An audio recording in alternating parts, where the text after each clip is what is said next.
Sa Pinas Vibes, we're back for another look at something truly Filipino. And today we're skipping the big malls and checking out the real hearts of every neighborhood. The Sari-Sari store. Seriously, look around you.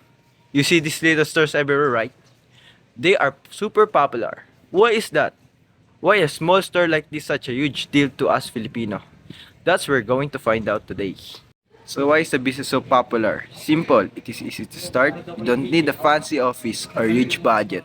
Sometimes all you need is a small space in front of your house and a little capital.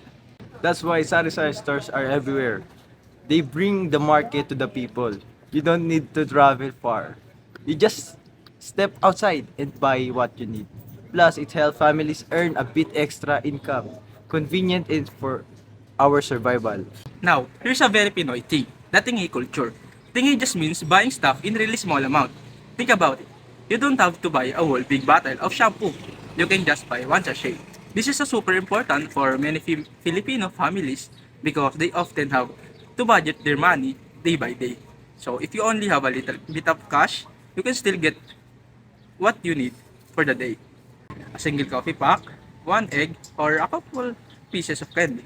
So the Sari-Sari stores keeps things affordable and make sure that every day, everyone can buy what they need, even when money is tight. That's why tingi culture is such a lifesaver. But don't just take our word for it. Let's hear from one of the customers who buys here every day. So, sir, what do you think that makes the Sari-Sari store special in Filipino life? Kumbaga kasi sari-sari para sa akin. Mas convenient siya. Kumbaga mas mura. Malapit pa. So, he said even with a small amount of money, you can still buy something and it's more budget friendly since items are sold in a small portion, which is the tingi, and it is convenient because it is close to their home. And here's the best part. The Sari-Sari store is not just about products. It is the tambayan of the community. You will always find neighbors chatting, kids hanging around, or tricycle drivers talking a break in front of the tindahan.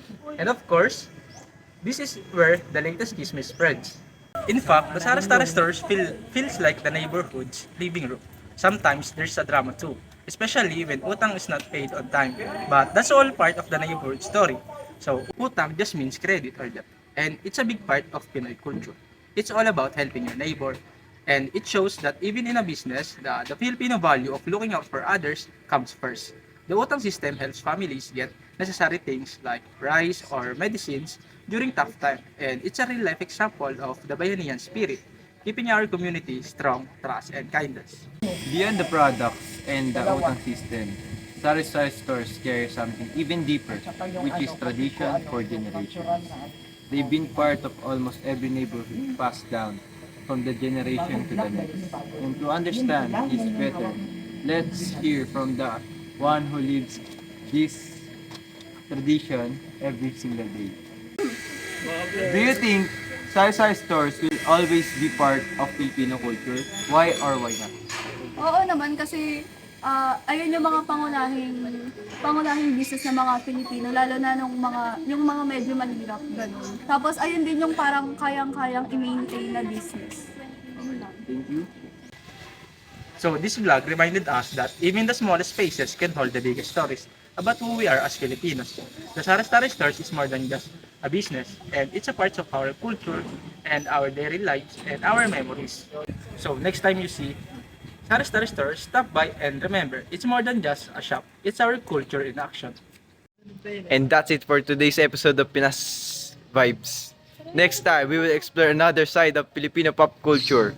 This is Pinoy Life, Sari-Sari Style. See you on the next vlog. Peace.